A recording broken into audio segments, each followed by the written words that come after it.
So I thought it would be nice to give you some idea about, well, the projects that I work on, but also indeed the future plans that I have, because it's always more exciting to hear about stuff that are not necessarily done yet than stuff that's already published, right? And it starts off with the title of this talk, actually, Captive Conservation Genomics. And this was when I was reflecting about my own niche, so to say. I always felt a bit out of place because I work in a livestock breeding department in Wageningen, and there I'm like too wild oriented. But in the conservation genomics, in the wild genomics field, I'm too captive in a sense. So I thought, well, maybe I'm just doing captive conservation genomics, if that works for you all. And I think there's strong connections, right, between captive genomes and wild genomes. And if we look at domesticated species, they were one of the first species to be sequenced and to have their genome assembled. And that's one of the reasons why sometimes we have these strange chromosome names, right, like 1A and 4A. And in this case, for the zebrafinch, that's because it's the first bird genome was assembled for chicken, and then you try to keep as closely connected to that first genome to place your scaffolds into context, basically. But also, if we look a bit further, there's a lot of reliance on laboratory strains for the assembly of genomes. But even for truly wild species, at least in my experience, it seems that the individuals that actually make it to the reference genome are often coming from, well, at least are under human care in some sense. For example, here we have an example of one of the ERGA species, the great tit, that is definitely a wild species, but that has, in this case, lived in captivity for a few generations before these individuals were chosen to be the reference genome. And this seems to, so I collaborate a lot with zoos nowadays. And in that sense, I do work on European genetic diversity, you could say, but it's not necessarily native species. So also, if we look at the reference genomes and the genomes that are sequenced for wild species, often these individuals are coming from zoos. And I always feel a little bit uncomfortable because you would think, well, it would be good to have these animals coming from the wild, right? On the other hand, this is the reality that we see in the public repositories. So I think it's also good to realize this, to embrace this, and to see how we can actually make these connections stronger. So why do genomics in the zoo? I think there's two main reasons to do genomics in the zoo. One is, well, questions really about the populations in the zoo, so under human care, often not in their range countries, right? To understand more about founder relatedness, but also being able to fill in gaps in the stud book, make this connection between the animals in zoos and in the wild. So how representative is this captive population actually for the species and populations in the wild? Also monitor inbreeding and assist the breeding program, also using predictions about what will happen in the future in this captive breeding program. But at the same time, it's good, and this is part of the one plan approach, right? That is talked about a lot in the zoo society, to make a better connection between animals in captivity and the individuals of the species in the wild, understand that better, and also to manage it more as a whole. So I think what we can contribute to that as from the genomics perspective is the toolbox creation. Well, we see that this has been done for quite some species, right? So kind of making the first reference genomes, setting some standards, and developing the tools using captive animals. We can also better understand evolutionary history of the species using these captive genomes, even though it's good to realize that we do not always exactly know where these animals are coming from. So having some kind of setting the stage from the captive perspective, but also from the wild, and combining that, I think will give us much more insights about what's going on. Well, not only in the wild, but also in captivity. If we look at hybridization, and that also links it back to the unintentional experiments that I said here, there's been a lot of captive breeding in zoos, not always knowing the exact background of these animals, and also sometimes intentionally crossing lineages that you may not want to cross necessarily in a wild setting. But it's also providing us, of course, with more information about these potential compatibilities. And we can also learn more about inbreeding and past bottlenecks and local adaptations. Well, depending, of course, also on how long these animals have been living in captivity already.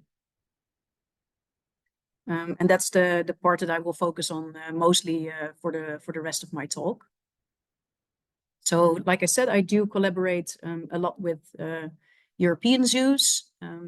I do want to mention the EASA Biobank specifically. So that is a very nice initiative where zoos can send their material of the animals that they are housing to this biobank. So this material is available for researchers to perform research on, and also trying to centralize this a bit more, and also facilitate research that not only individual zoos are asked for samples from their animals, but it's more broadly coordinated.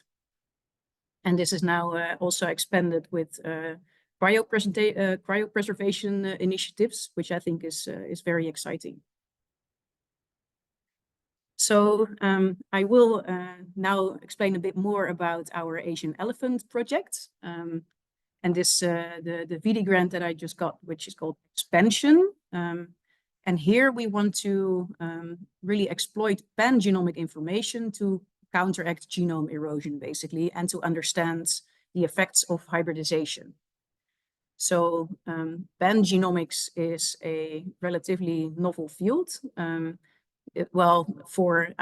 should say for larger genomes and larger species, because pan-genomes have been around for quite some time. But it's only recently, really since the human pan-genome, that also we see in multiple livestock species that pan-genomes are developed, and for wild species.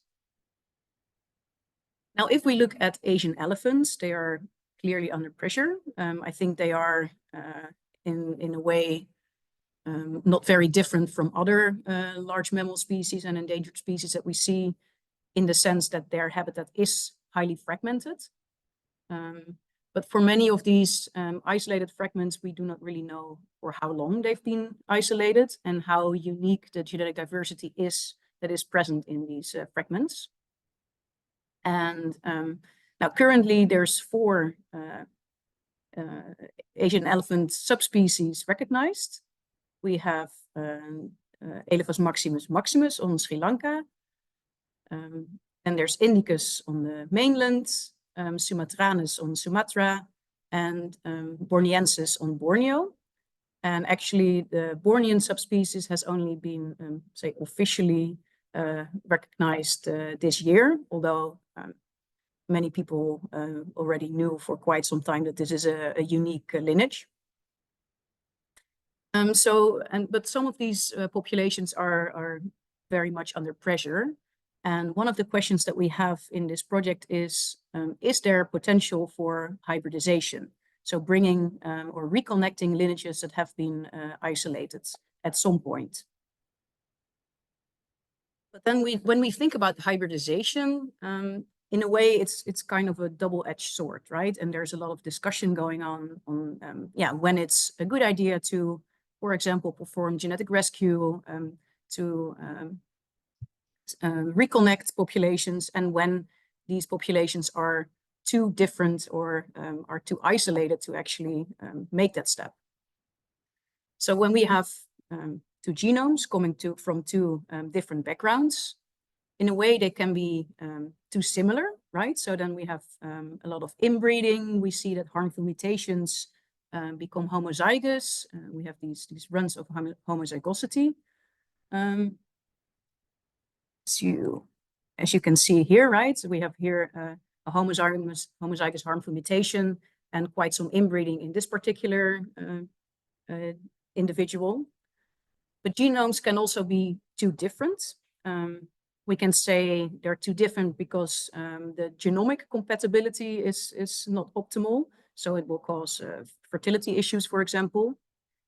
It could also be that by hybridization or genetic rescue, you are introducing, here we have a hybrid segment, harmful mutations that were previously not present in that population, say novel in that local population, and maybe in the future, these can become homozygous again and cause additional new inbreeding problems. So it seems that there's kind of this optimal compatibility, right? In a schematic overview, genomes can be too similar, but they can also be too different. And when they're too similar, we can see that inbreeding depression is kind of pushing this optimum back. That can be because of recessive harmful mutations that are expressed, but also more generally because they're with very low levels of diversity, there's low adaptive potential.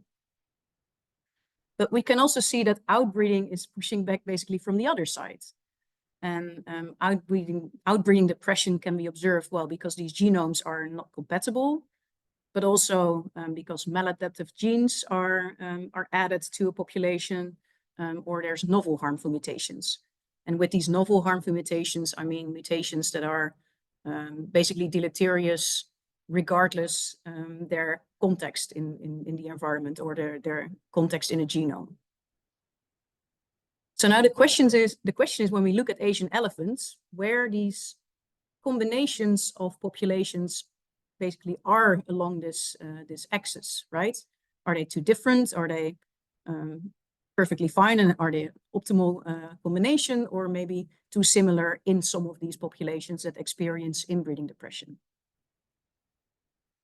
And the way that we want to do that in this project is to build an Asian elephant pangenome.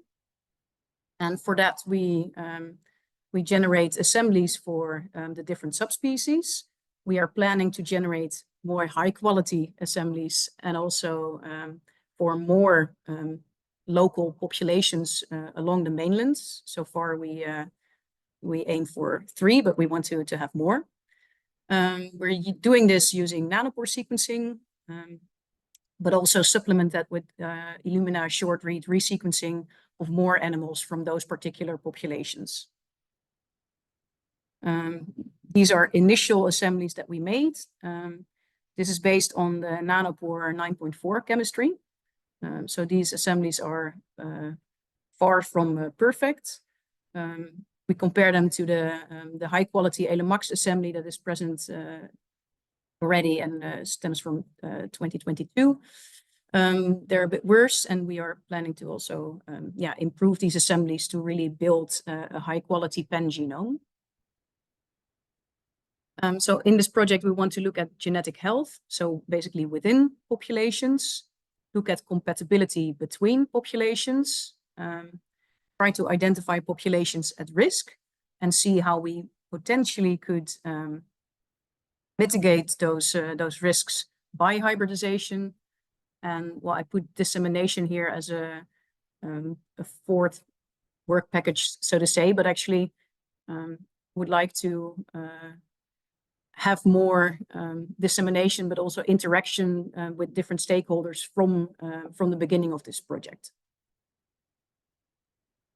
Now, if we look at the phylogeny of these Asian elephants and our estimates based on the first results of the divergence times between these lineages, it's, well, roughly 150, 200,000 years ago, which is between the subspecies, which is not that deep of a split, especially not with a generation time of 20, 25 years.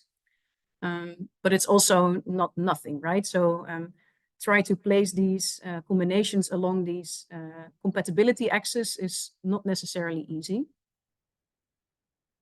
So when we look at the genetic health that we see so far in these animals, we look at overall genetic diversity, basically heterozygosity, look at runs of homozygosity, so how many inbred segments do we see. We are developing this method to score harmful mutations based on the combined annotation-dependent depletion method that is developed for human originally. And also, of course, we should look at signatures of selection and local adaptation, which can be distorted by hybridization. Now, if we look at the genetic health, so here you can see the genomes all lined next to each other, and every bar represents genetic diversity in this case, 100,000 base pairs. And this is an animal from the mainland, which is very indicative of all the mainland samples that we have. I need to say the vast majority coming from captive animals, from zoo animals. This is what it looks like in Sumatra, so a bit lower in diversity, which is the second subspecies. Sri Lanka, by the way, for our samples looks very similar to the mainland, but we do have some indications that the Sri Lankan elephants that we have sequenced are of mixed background. And then we have Borneo, and you can see that on Borneo, the levels of diversity are really, really low. So not only low overall levels of diversity, but also quite some longer runs of homozygosity. And if we try to time these segments of inbreeding, so how many generations ago we expect that these inbred segments are derived from, we see that in Borneo, this is actually relatively recent, some hundreds of years ago, which coincides with one of the theories of when this Bornean population was established, actually, which is part of a gift, so really a human, human established population that at some point was released again. But there are multiple hypotheses about the origin of the Borneo population. And of course, this could also be a strong bottleneck during those times. When we look at harmful mutations, we see that on the mainland, the majority of predicted harmful mutations are in a heterozygous state, a bit more homozygous in Sumatra, and in Borneo, actually the majority of the harmful mutations that we predict that are present in their genomes are fixed. So not only homozygous in individuals, but also homozygous in all these individuals that we have sequenced. And so far we've done this by looking at GERB scores and SNP-F, so conservation basically, and effects on the functioning of genes. But I want to mention the work of Julia Hooglund, who is a postdoc in our group, and developing this combined annotation-dependent depletion model for basically all non-model organisms. We've tried it on fruit fly. Of course, that is a model organism. But just to give you the width of the types of genomes that can use this methodology, and all you need is a reference genome and start from there. But if you want to know more, then I suggest contact Julia. And we use these predictions to kind of combine that into a genetic load score per individual. Now, for genomic compatibility, we look at these individual harmful mutations, those are SNPs, but we also look at larger structural variants. And for that, we want to develop this pan-genome. So that will enable us to map sequences not only to one reference genome, but to a combination of reference genomes, basically, that are compressed in a pan-genome graph. And that would mean that there's basically different paths going from one reference genome to the other. And some of the sections are what we call core genomes, so present in all these assemblies. And some are accessory genomes or routes that are present in one or maybe multiple of these reference genomes, but not all. And this will give us a much better chance of actually detecting structural variation, but also mapping segments that are maybe not present in the golden reference genome that is there. And just an example, of course, coming from a domesticated species, in this case pigs, there was a pan-genome created for different commercial pig lines. And also there we already see that it improves the mappability of short reads, but also enables us to detect structural variants that we did not detect before with only one reference genome. As an example here, there's a lot of signs and lines that are present in the pan-genome, and the structural variants that are detected using this pan-genome. And one of these is affecting the VRTN, which is a gene affecting the number of vertebrae and the number of teats in these pigs. Just to give you an example of a phenotypic consequence of some of these variants that we can detect with the pan-genome and not necessarily with one classic reference genome. So far, well, I've shown you that we have these assemblies. They're not very high quality, so we need to improve those, and we have not built the pan-genome yet, so that is part of the plans. What we do see is that there is potentially an interesting structural variant on chromosome 3. And what we see there is both with, to give you some idea here, we see that many of these reads seem to stop all of a sudden and then map somewhere else back about 16 MB upstream of this specific location. And we see that with the short and the long reads, which is suggesting us that there's an inversion. However, we were not able to assemble this region properly in the Bornean elephants yet. So we now still assume that there's an inversion, but we want to explore this further. Interestingly, if we look at the region within this inversion, we see that there's a lot of additional structural variants present.